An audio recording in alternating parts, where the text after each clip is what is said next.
Let's go on to the next question from Emmy. Emmy said, how willing are you to actually cancel your cable and internet service?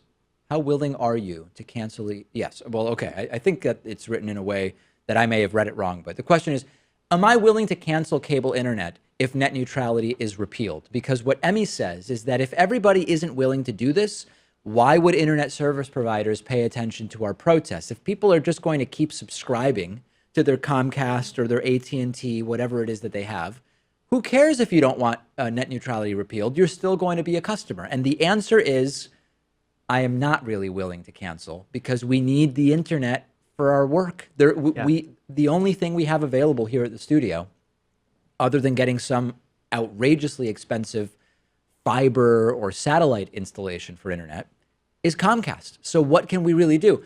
I can cancel Comcast and we'll save $160 a month. We'll take away $160 a month from them, but then we can't distribute the show, which seems to me like a net loss. Yeah, I mean, maybe cable alone you Cable could TV. consider canceling cable TV. But they screw you when you do that too, because then they say, oh, sure, you can cancel the TV part. It'll just double the price of the internet that you want to keep. Yeah, and I feel like people who are already considering canceling their cable subscription because maybe they're now looking at Netflix and Hulu and YouTube, right? I mean, they've already left. They're already gone. They've already, but they still need the internet part of it in order to access those services. So this is a problem. It's a problem, and you know what?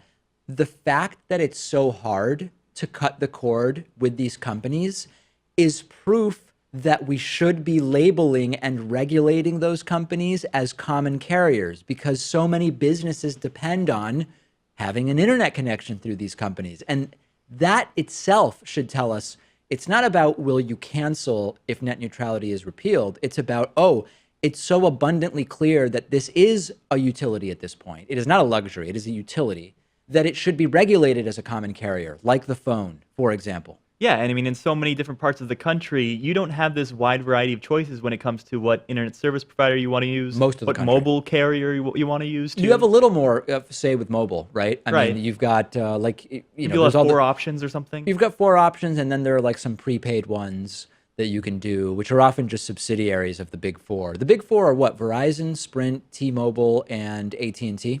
Yeah. And then you've got like, is Boost Mobile part of one of them? I think it is. I was looking into like Google Fi, which I guess uses like T-Mobile and Sprint and US Cellular. I think that's its own thing. Yeah, I've not heard of that that's coming of age, I guess. We should check Pat's internet history. That's probably a treasure trove of interesting stuff. I've cleared it. Oh, you have cleared it. Okay, good.